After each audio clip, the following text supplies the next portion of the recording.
टूटे हुए कांच की तरह चकनाचूर हो गए हम। अरे टूटे हुए कांच की तरह चकनाचूर हो गए हम।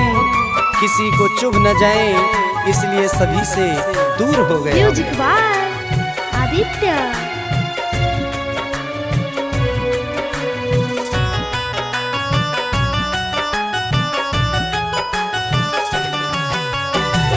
भूल न सकूंगा तूने, भूल न सकूंगा तूने कि जो बेवफाई समझा क्या था तुझको, निकली क्या सनम तू हद जाई। समझा क्या था तुझको, निकली क्या सनम तू हद जाई।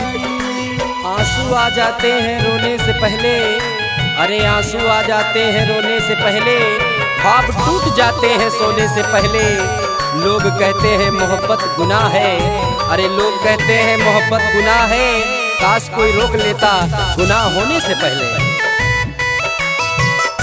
रो भी न पाऊं अब तो तन्हाई इन रातों में, आंसू भी न छोड़े तुमने जालिमी ने आँखों में। आंसू भी न छोड़े तुमने जालिमी ने आँखों में। ओ रो भी न पाऊं अब तो तन्हाई इन रातों में, आंसू भी न छोड़े तुमने जालिमी ने आँखों में। आंसू भी न छोड़े तुमने जालिमी ने आँखों में। एक पल में तोड़ा दिल को, एक पल में तोड़ा दिल को, बन के कसाई। समझा क्या था तुझको, समझा क्या था तुझको, निकली क्या सनम तू हद जाई। समझा क्या था तुझको, निकली क्या सनम तू हद जाई। उनके हर वादे को दिल से लगाते रहे, अरे उनके हर वादे को दिल से लगाते रहे। दर्द सहकर भी हम वफा निभाते रहे। न जाने वो कौन सी मिट्टी के बने थे, अरे न जाने वो कौन सी मिट्टी के बने थे, हमें खंजर मार कर भी मुस्कुराते रहे।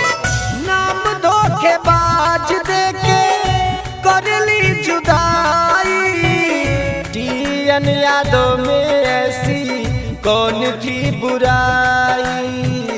टीएन यादों में ऐसी कौन थी बुराई। नाम धोखेबाज देके कर ली जुदाई, टीएन यादों में ऐसी कौन थी बुराई। टीएन यादों में ऐसी कौन थी बुराई।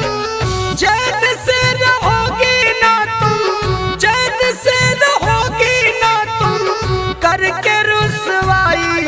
समझा क्या था तुझको, समझा क्या था तुझको, निकली क्या सनम तू हद जाई।